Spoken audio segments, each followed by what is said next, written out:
nous étions en 2021, j'étais étudiant en première année. J'étais à la cité universitaire avec d'autres amis de classe. L'un de nos camarades qui perd sa mère. Une maman qui, 2 semaines en arrière, était venue nous rendre visite, qui était très gentille, qui était en pleine forme. Ils ont annoncé le décès à notre camarade. Et comme j'étais le sous-délégué de notre cité, il était important pour nous d'aller assister à notre frère lors des cérémonies funéraires. Et sauf que nous arrivons en vendredi matin, et ce jour-là était mon jour d'anniversaire. C'était un 14 mai. Et quelque chose d'incroyable va se passer ce jour parce que de toute ma vie, je n'ai jamais fait face à ce genre de trucs. Et là où je suis en train de vous parler, j'ai les larmes un peu qui veulent sortir parce que en partant, on s'était dit qu'on partait juste aider notre frère, le consoler et autres. Nous arrivons à 13 h, je pense, dans le village. À 16 h, il fallait que nous partons à la morgue, accompagner l'ami possiblement, pour le retrait du corps de la dame. Nous-mêmes ne voulons pas, nous étions partis à 6. Nous, les amis qui sommes partis accompagner le frère, nous ne voulions même pas partir aussi à la morgue parce qu'on se dit que voilà, ce sont des choses de vieillards, de grandes personnes. Quelque chose d'extraordinaire va se passer parce que on arrive à la morgue, on ne voyait pas vraiment les parents de la dame qui est décédée, on voyait son mari et autres. Mais il n'y avait pas beaucoup de personnes. Ce sont de quelques vieilles personnes, 4 ou 5 comme ça, qui étaient là. Et on se demande, mais qui sont les personnes qui vont retirer le corps, qui vont transporter le corps et autres. Mais bizarrement, il se fait qu'au moment du retrait, on nous appelle, il se fait qu'il n'y a personne pour aller retirer le corps. Mais je dis, ben, qu'est-ce qui se passe là? Nous sommes venus accompagner le frère et voilà les choses qui sont en train de se passer. Moi, je n'ai jamais fait face à un corps comme ça et autres. Je suis un étudiant nouveau, voilà. Si j'expliquais cela à mes parents d'ailleurs, ils n'auraient pas voulu que je parte. Parce qu'il y a les rituels africains et autres. On arrive à côté du cercueil, il n'y a personne. Mes amis et moi, on se dit, ok, on va les aider quand même. Peut-être que les autres, ils ne sont pas encore arrivés. Donc quand même, on va essayer de les aider à mettre le corps dans le corbillard. Écoutez très bien l'histoire que je racontais.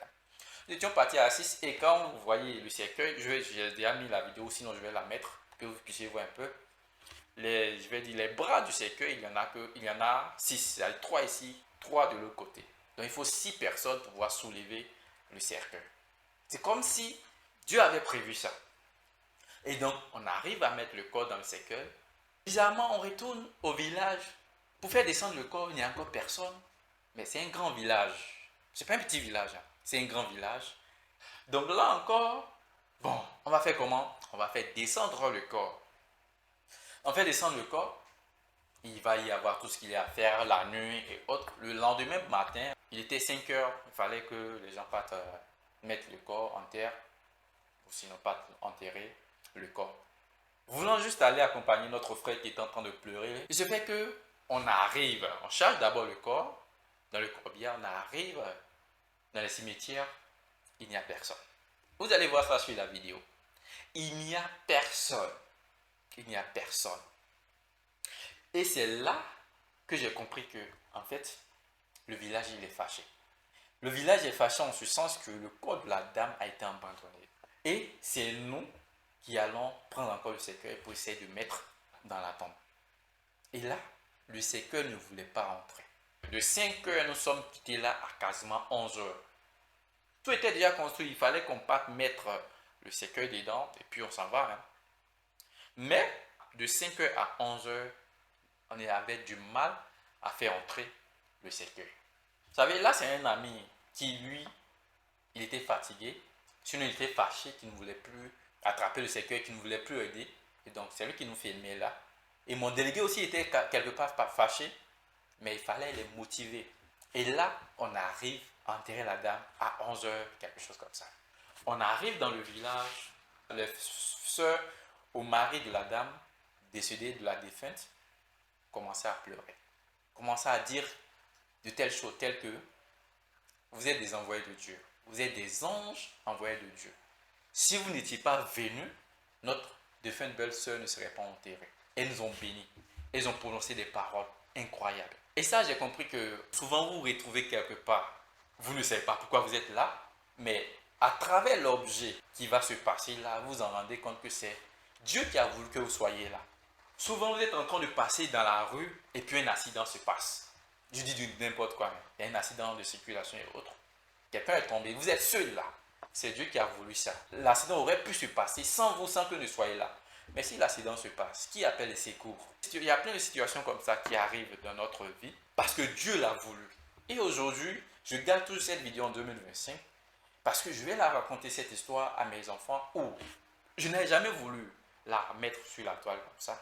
Mais je me dis, quelque part, vous aussi, ça pourrait vous aider dans l'amour, dans l'union. Parce que si ce jour-là, on n'était pas parti, je dis n'importe quoi, le corps de la dame aurait pu rester et aurait pu ne pas être enterré. Mais on est parti. On ne sait même pas pourquoi on est parti au nombre de 6. Je vous dis bien, on est parti au nombre de 6. Ce sont des choses comme ça, des situations, même quand vous n'êtes pas chrétien, vous n'êtes pas religieux ou, je ne sais pas, quelqu'un qui croit. Mais ce sont des situations comme ça qui arrivent et c'est là que vous devez vous rappeler que Dieu, il est partout. Dieu, parfois, vous envoie à des missions que vous-même ne savez pas. Souvent, Dieu vous parle sans que vous ne le sachiez. Et c'est comme ça dans la vie de chacun.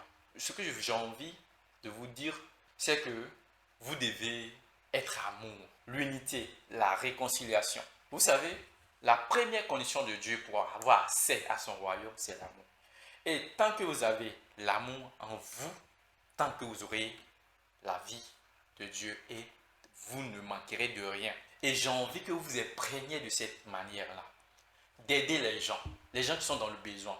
Ou sinon, lorsque certaines situations se passent, il faut avoir le cœur de pouvoir aider, même si nous pensons que nous n'avons pas réellement les capacités. Souvent, il y a quelqu'un passé dans la rue, vous voyez quelqu'un qui est en train de faim, qui a besoin de 500 et vous avez 1000 francs.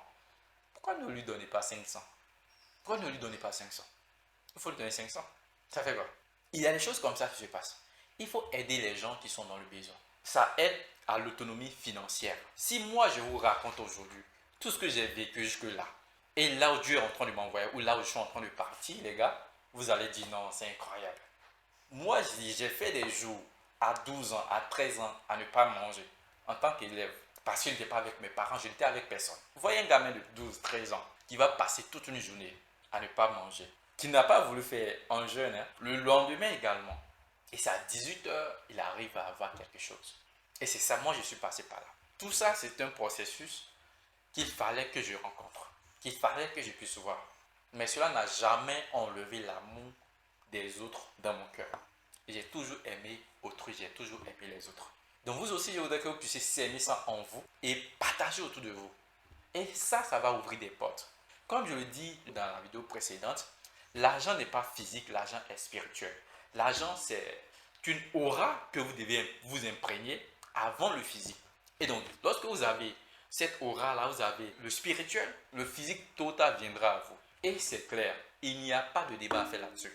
Vous êtes des leaders et un leader, c'est celui qui accompagne, c'est celui qui enseigne, c'est celui qui aide, c'est celui qui, malgré tout, reste en contact avec ses membres. Et donc, j'ai envie que dans votre famille, vous soyez le leader. J'ai envie que dans votre entourage, vous soyez le leader. Et si vous êtes les leaders, rien ne pourra vous séparer de votre famille. Même si on dit votre papa est sorcier, vous dites ok, merci, c'est lui qui m'a mis au monde. Prenez soin de vous, les gars. Et surtout, personne n'a le monopole de votre vie, si ce n'est vous-même. Vous avez le oui ou le non de votre succès. Vous n'allez pas partir vers le succès, mais le succès viendra à vous. C'est ce que j'ai envie de te dire en ce jour. Et prends soin de toi.